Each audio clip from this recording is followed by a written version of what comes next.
Olá, gente amiga, tudo bem? Para você que segue as minhas reflexões, que concorda, que discorda, aqui vai mais uma e eu convido você a passear comigo aqui por alguns pressupostos.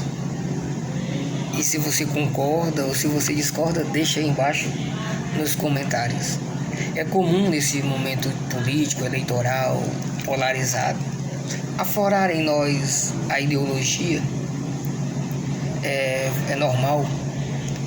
Perdemos essa capacidade de termos a sensatez, a prudência, isso é normal. E que isso muitas vezes nos faz tomar decisões apaixonadas.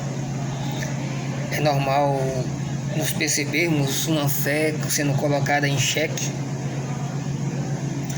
quando observamos as propostas de aborto e tantas outras coisas. Mas o que eu queria convidar você é passearmos um pouquinho na nossa história enquanto igreja. Olha para a tua história. Você vai perceber que nunca foi fácil para a igreja. E por que seria agora? Quando não sabemos a nossa história, ou quando não temos história, é normal achar que o novo é uma ameaça.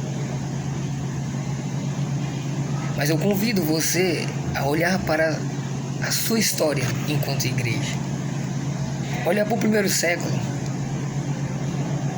Já na época de Jesus, ele mesmo disse que o demônio queria saratear como palha a igreja e que Jesus estaria orando por Pedro para que ele sustentasse a igreja. Nós começamos a ver ali no livro do Apocalipse quanto o Império Romano colocou pessoas para serem queimadas e você não foi queimado ainda. Nós observamos, olhando para a história, cristãos foram comidos por leões porque não abriram mão da fé. E quando a gente observa a história, parece que estes martírios, estes sangues se tornam sementes de uma igreja que cresce. Estou falando isso para que a gente não olhe amedrontado para questões que nos ameaçam, porque isso não é novo. Impérios caíram. Se você observar a guerra de Lepanto, não era nem para o Ocidente ser cristão. A guerra de Lepanto foi um milagre das mãos de Deus, onde os árabes, os muçulmanos invadiram aqui para impor o islamismo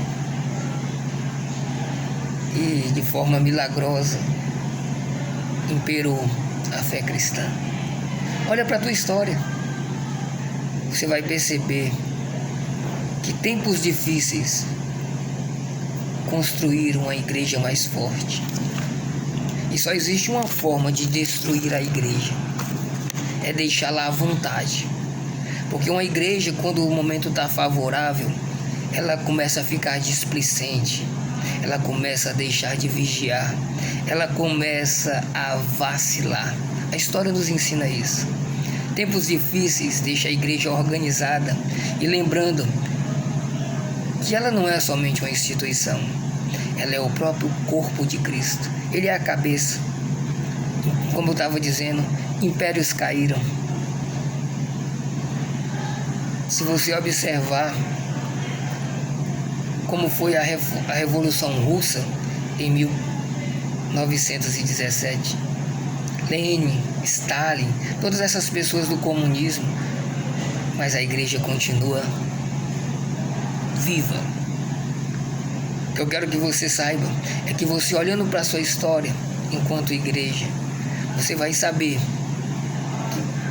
que sempre foi difícil. E nós que estamos aqui contemporâneos não somos melhores do que os outros. Resta saber se a nossa fé é madura o suficiente para dar a vida. Resta saber se a nossa fé é suficiente, madura, para entendermos Deus está no controle da sua igreja e que existe uma promessa, que em nenhum século Ele nos abandonaria. Eis que estarei convosco até o fim. Então, primeiro século, segundo século, terceiro século, quarto século. Estou falando de história. História tem relatos que são bonitos e tem relatos que são feios, mas ela serve para aprendermos que o que estamos passando não é coisa de outro mundo. É compreensível que políticos trabalhem na esperança deste mundo. O que não é compreensível é esquecermos que a nossa esperança não é deste mundo. A nossa esperança vem do alto. O nosso problema é que nós estamos querendo que as expectativas do alto sejam supridas por quem deposita e quem trabalha as esperanças nesta terra. Que possamos aprender com a história e que possamos entender que o martírio e que todas as vezes que tentaram sucumbir à fé cristã, a igreja ficou mais forte, se organizou. Então, se alguém pensa em destruir a igreja, só tem uma forma, vou ensinar aqui para você. Anota aí no caderno e puxa a lupa. É deixá-la à vontade. Porque a vontade, ela esquece quem ela verdadeiramente é. E ela, na guerrilha, ela sabe em quem tem que depositar a confiança.